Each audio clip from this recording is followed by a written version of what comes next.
I'm Sammy, your devoted manga otaku, and welcome to My Manga Hoard. You might be wondering how I accumulated this large quantity of manga, this treasure trove of literary wealth, if you will. You see, I took a break from YouTube, but my book purchasing did not take a break. A testament to my passion for manga, or my shopping addiction. Potatoes, potatoes. Today I'm hauling around 40 volumes of manga, and I'm really excited, especially since I purchased some of these books like over a year ago. Unboxing them and adding them to my collection is long overdue, so I invite you to grab a coffee or other beverage of your choice, and let's immerse ourselves in the magic of manga.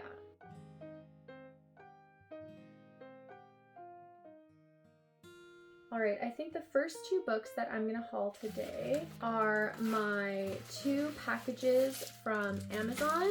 If you've been following my channel for a while, you know that I try to avoid Amazon as much as possible, but sometimes you gotta do what you gotta do.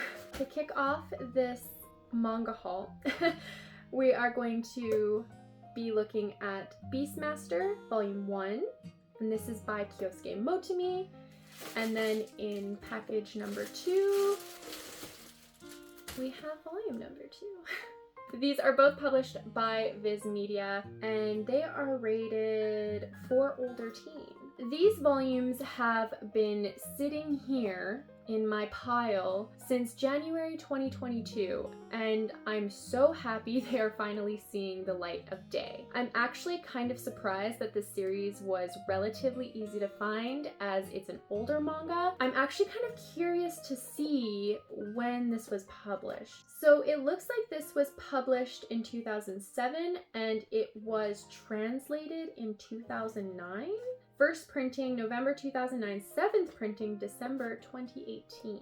I believe you can still, even today, get these volumes off of Amazon for a relatively good price. I think I paid maybe $12 Canadian each for these, so that's pretty awesome. I'm not really sure what Beastmaster is about. It appears to be a love story revolving around a high school boy with a tough and wild exterior and a girl who shares a special bond with animals. At first glance, I think it sounds a little straightforward, but knowing Motomi Sensei's talent for crafting unique and captivating narratives, I'm sure that there's more depth to the story than meets the eye. But yeah, this looks really good.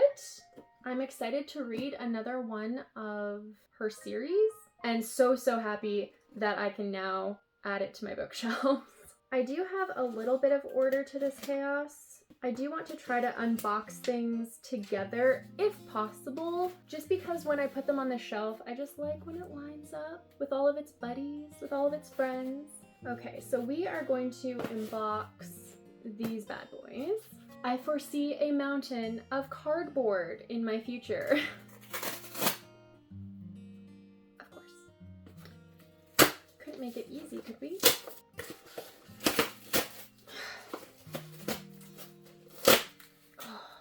Okay, we have Volume 9 of Night of the Ice, and this is by Yayoi Ogawa. I believe I pronounced that properly. Yayoi Ogawa. Ogawa? Oh boy.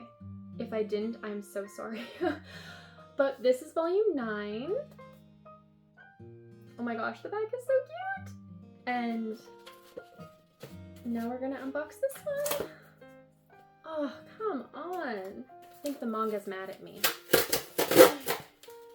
And the final volume, Night of the Ice, volume 11. So the reason I have 9 and 11 is because I accidentally forgot to order volume 9.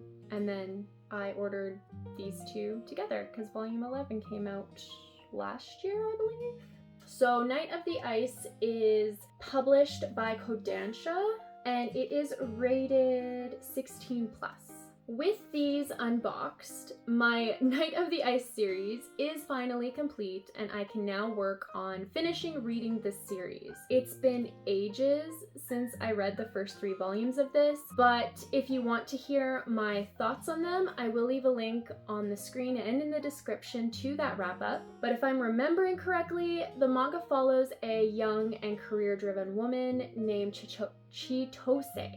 She's actively trying to further her career, but she keeps getting sidetracked by her childhood friend Kokoro, who is a world-class figure skater with a very odd secret. He's a passionate otaku and is unable to skate unless Chitose recites a spell from his favorite anime right before he competes.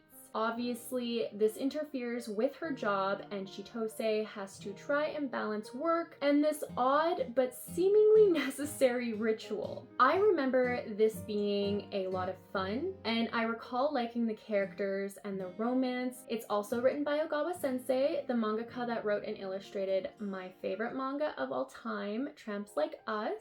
It's awesome that I'm able to collect another one of her works. My goal for the rest of the year is to finish reading this series. I'm trying to read all of the series that I've previously started and just trying to either finish them or catch up before I start anything new. I'm really hoping it won't take me too long to scratch this one off the list, and yeah, I can let you guys know what I think about it. So this next manga is something that I'm not unboxing because I already unboxed it and read it.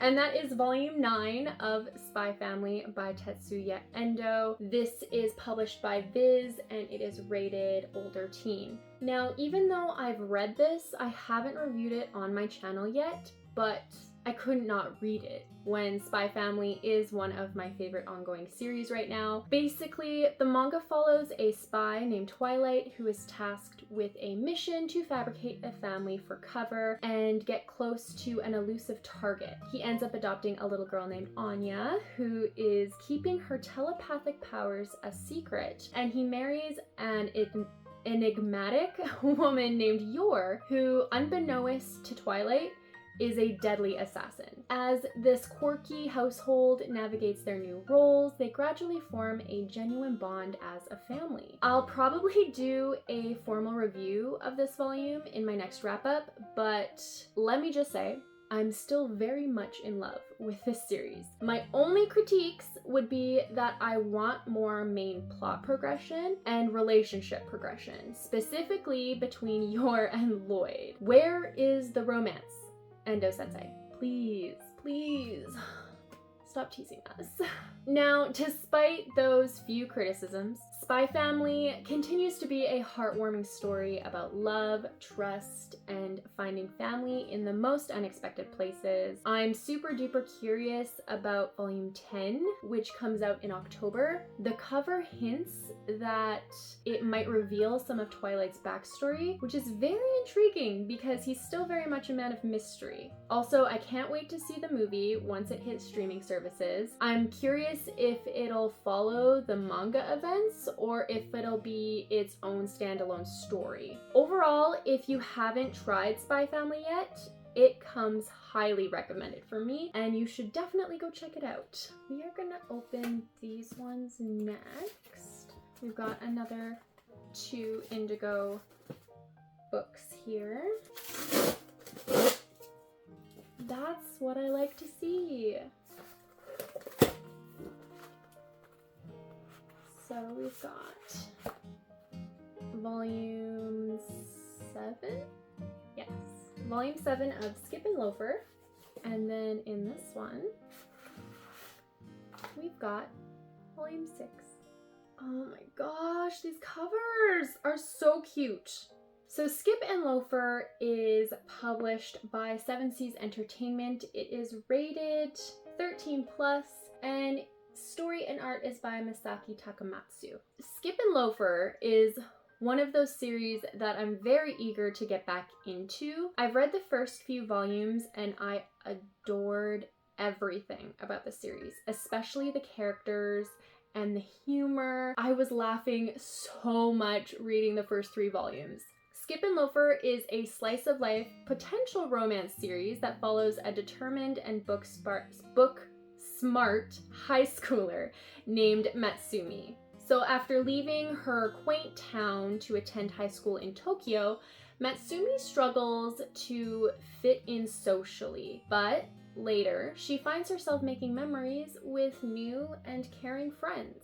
I remember this series being very refreshing. It's laugh out loud funny and energizing in a way. I recall there being a little hint to the love interest's backstory, and that made me think that this manga could delve into some darker and more serious topics.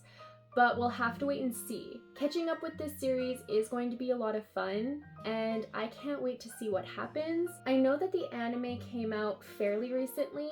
I haven't watched it yet. I'm very curious as to how many volumes are going to be in this series. Oh, the spines, they're so cute. Okay, this one is heavy. I know what this is already, just because I can feel that it's not manga. I'm excited to show you guys. Oh, this is one of the packages where it opens from the front. I hate that. It's like asking to have your nails broken while you're opening your package. Okay, so this is Check Please, and this is volume 1 of 2. This is by Ngozi Ukazu. Hope I said that okay. And this is a graphic novel. A gay graphic novel. I don't think it's rated anything crazy. I'm assuming it is rated just teen, but I'll put the rating on the screen just in case. Like I said before, this is part of a 2-volume series, and this was recommended to me by a friend. The story follows a college freshman named Eric Biddle, or Biddy, who is a former figure skater that decides to join his university's hockey team. Biddy takes full advantage of his popular vlog to document his exciting experiences while also forming long-lasting friendships with all of his fellow teammates. It sounds like this YA graphic novel will be a coming-of-age story that explores themes of friendship and the joys and challenges of life and sportsmanship. I don't really like hockey, and I know, I'm like the only Canadian who doesn't like hockey. It's sort of unheard of. But yeah, I'm still curious if the sports talk will have an effect on my review. It's also supposed to be very gay. I think there's a romance between Biddy and one of his teammates, so depending on the quality of the romance, I think I can easily endure the hockey. I am very curious to see the art, and I'll see if I can show you guys a few of the pages.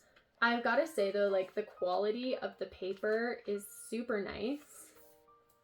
It looks really cute. But yes, I'm definitely going to give this a read, and if I like it, I will be picking up the 2nd volume. Charming, addictive, and genuinely romantic.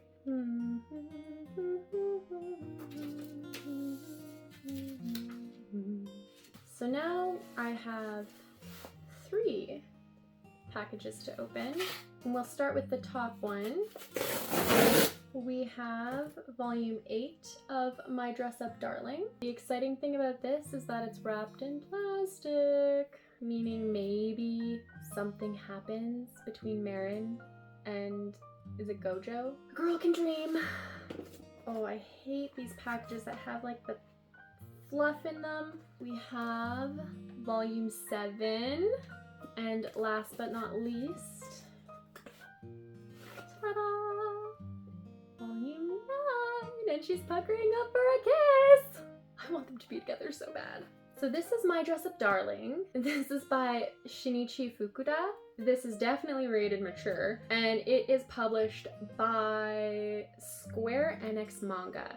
This is one of my favorite ongoing manga at the moment. It follows a shy and introverted high schooler named Gojo who is passionate about doll making and dreams of becoming a skilled doll artisan, just like his grandfather. One day, Marin, an ongoing and extremely popular classmate of Gojo's, discovers that he can sew and pleads that he helps her make a cosplay outfit. Despite their differences, the two find solace in each other's company, and they end up forging a unique bond as they build cosplay outfits together. This series is so bizarre because it can be fan servicey and body in one moment, and then the cutest freaking thing I've ever read happens the next moment. But it actually works super well together. I adore the characters. They are so likable and fun, and the relationship between Marin and Gojo is just very wholesome. I have read up to volume 6, which ended on a cliffhanger, so I'm very anxious to see what happens in these volumes. I'll have to check and see when volume 10 comes out. I'd also love to know when season 2 of the anime comes out. I'm just a fan, okay? There are 2 different manga in this box, so I'm going to open it and talk about the one, and then I'll talk about the other.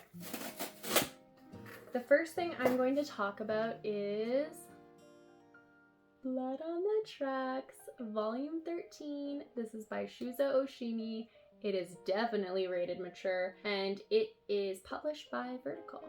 If you've been following my channel, you've probably heard me talk about this series once or twice. Blood on the Tracks is a psychological thriller series that revolves around a high schooler named Seichi, whose life takes a dark turn when he discovers a shocking secret about his mother that completely shatters his perception of her. After being deeply impacted by this reveal, Seichi is forced on this twisted and psychologically brutal journey where he struggles to navigate the dark and unsettling realities of his family and the consequences of buried secrets. I am currently up to date on this series, minus this volume, and it's still a solid 5-star series for me. Shuzo Oshimi is such a bold storyteller. He's not afraid to explore dark and compelling themes, and his plot twists add so much depth to the story and really contribute to the manga's unpredictability.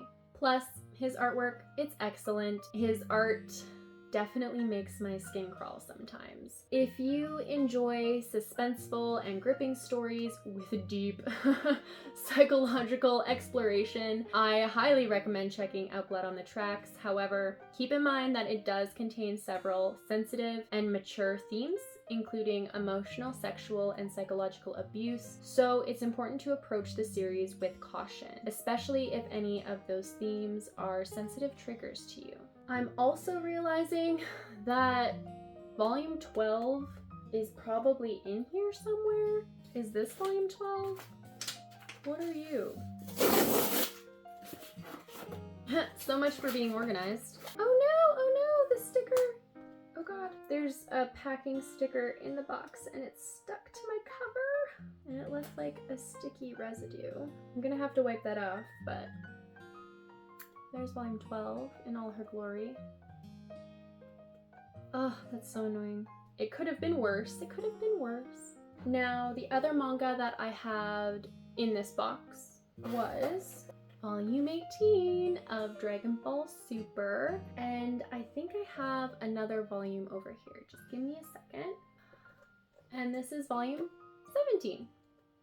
So, Dragon Ball Super is written by Akira Toriyama, art by Toyotarou, and this is published by Viz, and it is rated teen.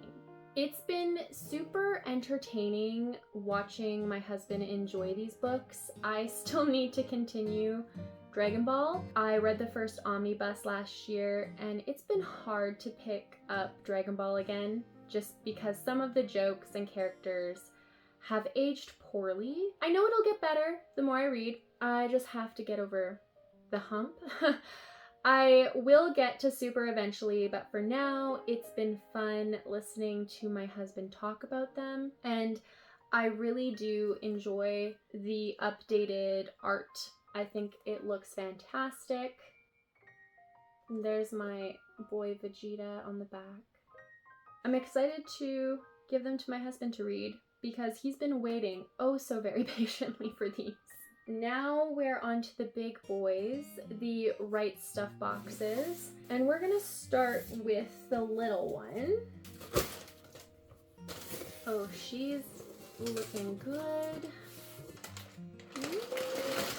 We're just gonna start off with the top. We have Love and Focus by Yoko Nogiri. There are 3 volumes in here. There are only 3 volumes in this series. It is a complete collection. This is published by Kodansha and it is rated 13 and up. I do regret a little bit buying this. I feel like I would have enjoyed reading the tankobon a lot more. On the other hand, it is kind of nice to just have it all in one book, and so when I'm out and about waiting for my kids' appointments or in the car, I can just take this one book with me and I don't have to worry about finishing a volume and not having the next volume with me. So that's kind of nice.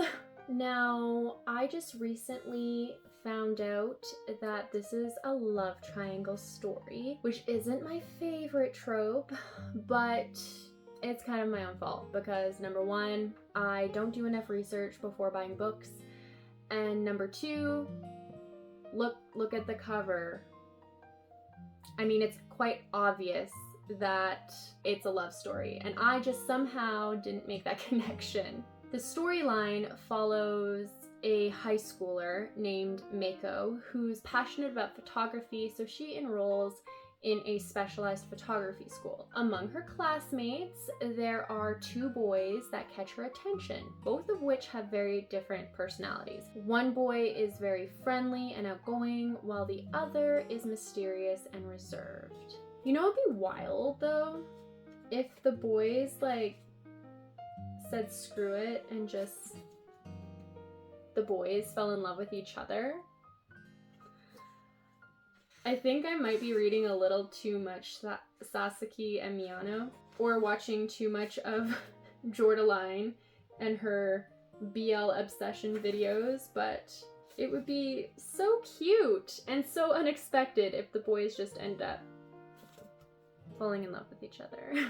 If I ever find enough time, I would love to read all of my manga by Nogiri sensei in a vlog. I have Those Not So Sweet Boys, That Wolf Boy Is Mine, and then this. But I think it would be really fun to read and compare them all. If you've read any of these series, I'd love to know your opinions on them, and I'd love to know which one was your favorite of the bunch. What else do we have in here? We have Can't Stop Cursing You, Volume 1. Ooh, and I have to show you the back cover because that is creepy. And then we've got number 2 and number 3.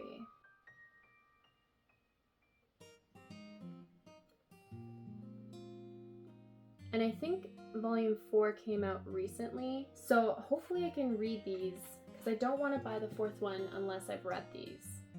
Trying to break that habit of just collecting manga without even knowing if I like it.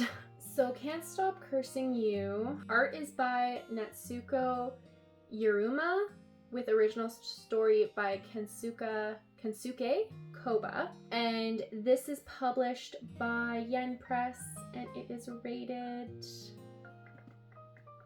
older teen. Now, this is a manga series that I don't know much about, but when I saw that most of the manga community was praising the series, I thought that I would get the first few volumes regardless of what it's about. I'm like a sheep, just following the crowd and grazing on the latest manga trends. I'm pretty confident that I'll enjoy this. It's a horror or mystery manga, I think. Oh no! My volume 1 is damaged. It's kind of hard to see because it's sort of like in the character's hair, but oh, that is really, really sad. I do think the art style looks really great. Like, I am loving the attention to detail and the creepiness factor to the art. Overall, I can't wait to try this series and let you know what I think of it, and yeah, if I enjoy it. If this was something that you enjoyed, let me know in the comment section. I doubt this is going to be for everyone, but I think it looks like something I'll really like. I think I remember Marguerite's manga saying something about a missed opportunity that Yen Press didn't make this part of the cover, these parts, all sparkly and glittery, and I have to agree. It would have elevated it that much more. Well, I just checked my phone, and it was dead. So that's disappointing. I just finished filming, and yeah, my phone died while I was filming, so I ended up unboxing the rest of the manga. So now I'm just going to continue from where my phone died. I didn't lose like a whole bunch of footage because it was pretty much just the last manga in the small box, and then I had the big box, but there was like one big series in there. Anyways, we're just gonna make the best of it. So the last series that was in that small Right Stuff box was Cardcaptor Sakura. These are the collector's editions, and I'm hauling both volumes 2 and 3. These are published by Kodansha, and they are rated 13+. I just love how they look. They look so cute. Clamp is just so freaking talented.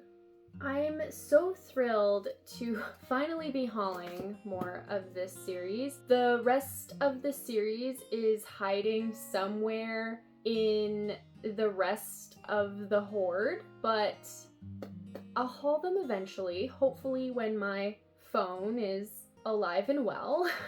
Cardcaptor Sakura is a classic magical girl series and was a very important part of my childhood. It's very near and dear to my heart. In the story, an ordinary 4th grade girl accidentally releases a set of magical cards known as Cloud cards. Each card possesses unique powers, and their release threatens the safety of the world. With the guidance of the guardian beast Kiro, Sakura takes on the responsibility of becoming a card captor and is tasked with capturing the escaped cloud cards.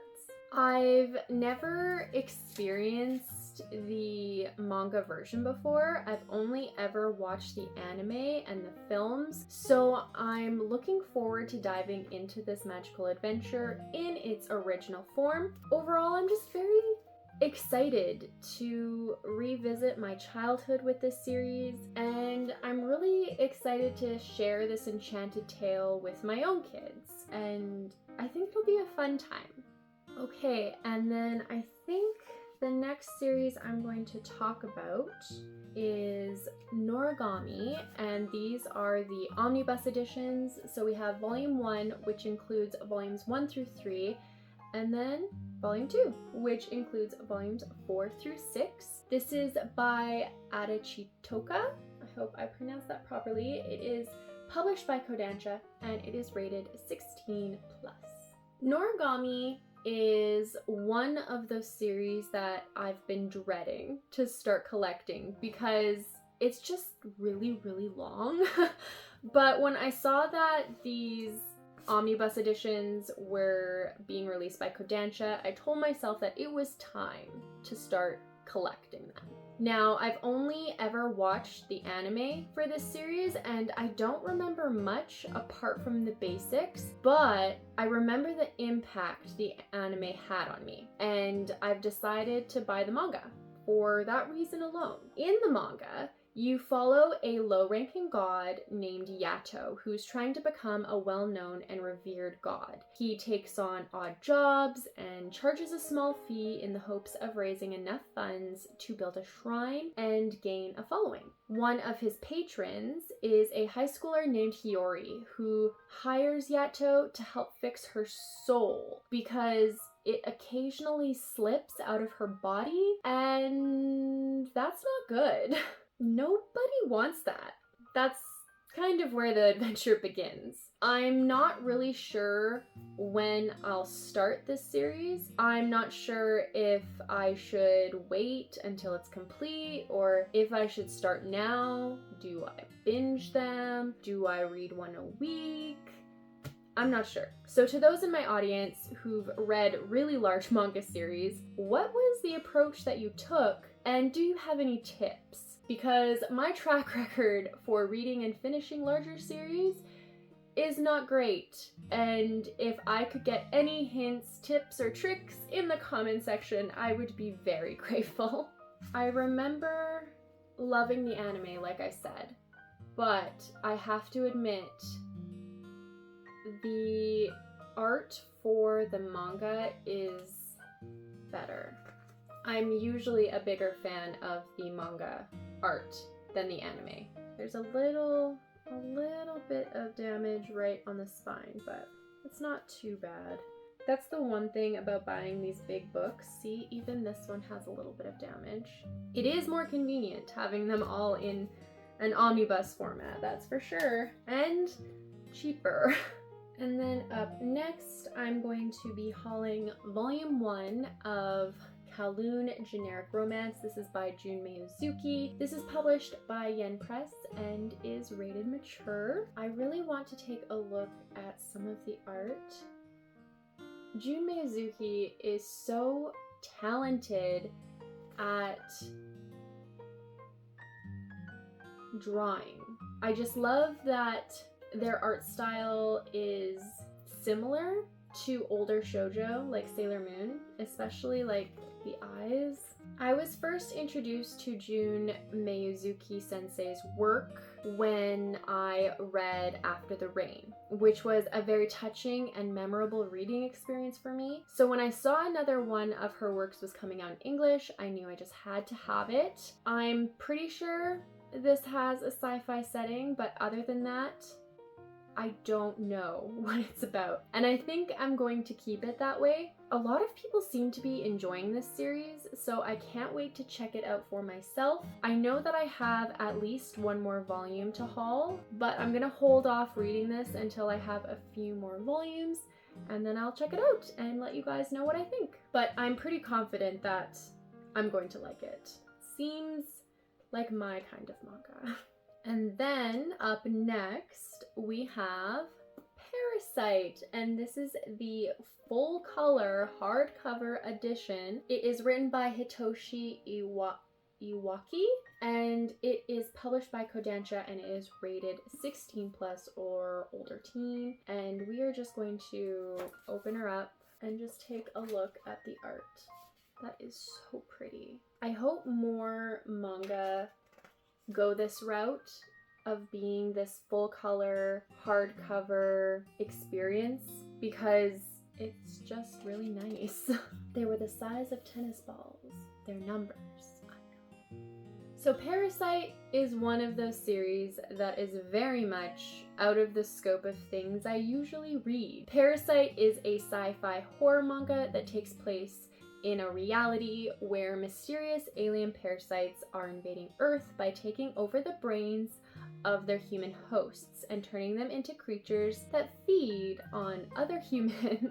Now, one of these parasites attempts to invade the body of an ordinary high school boy named Shinichi, but fails and ends up taking control of his right hand instead. Shinichi must learn to coexist with the parasite in order to survive, while also trying to find a way to warn humanity of these parasitic beings.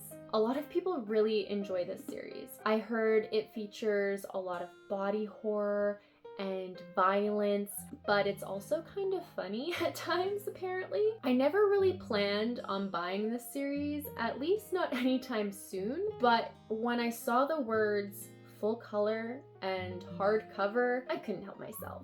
Plus, it's always fun to stray away from your comfort zone every once in a while, and I'm just really hoping that I'll like this one, and if I do, I'll start collecting more of them. Apparently, it's also the winner of the Seiun Award for Best Comic of the Year, so that's very promising. And it also might be one that my husband likes, which is always a plus. This next manga I'm gonna haul is the big boy that was in the box.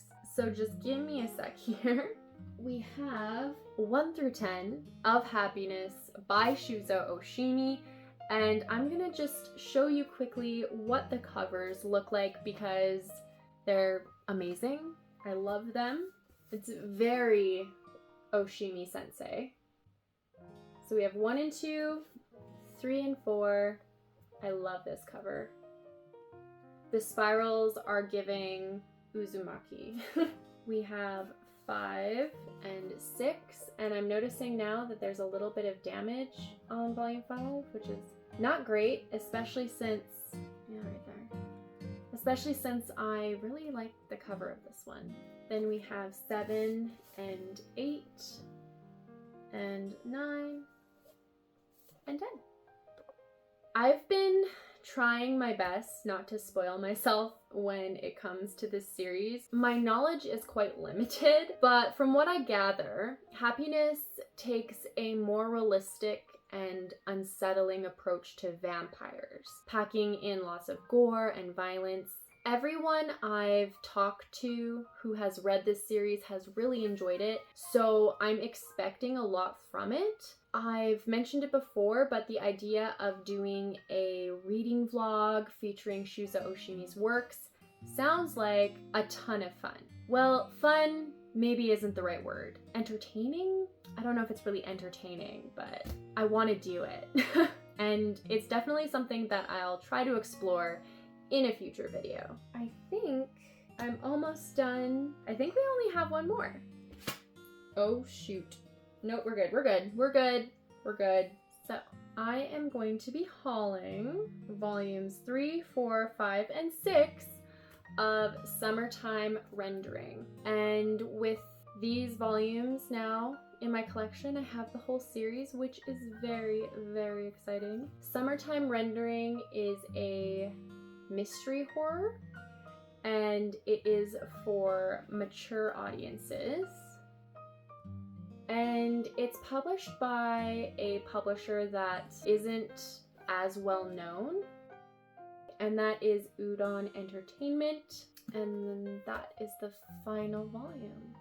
I love the art. I think it's well drawn. It's very pretty, but it doesn't look like a horror mystery to me. So I'm curious to see what those elements look like in the book. Now, Summertime Rendering was all the rage when it first came out. I know there were some issues with the releases of the hardcover editions, but I'm hoping everyone has received their copies and all is well now. I don't know what the story is about, except that it is a murder mystery. I've tried to stay away from spoilers because I believe there are some surprising plot twists that I don't want to ruin for myself. The ratings for the volumes are very promising. Most people on Goodreads seem to like it, so I'm anticipating and expecting this series to be excellent. That wasn't as bad as I thought it was going to be. Thank gosh, this refilming did not take that long. One thing that always boils my blood is when I have to redo something. I just get so angry. It's the same for if I have to like repeat myself. It's just so aggravating. But we're good. We're good. Crisis averted. Crisis averted. But anyways, folks, that's everything that I planned on hauling today. I would make sure to check that notification bell so that when I release the next haul, you will be notified and you can check out what else I am adding to my manga space. If you're interested in watching more videos from me, you can check out my end card where I'll have links to my most recent videos. I hope that you all have a manga-nificent day, and I'll see you in my next video. Bye!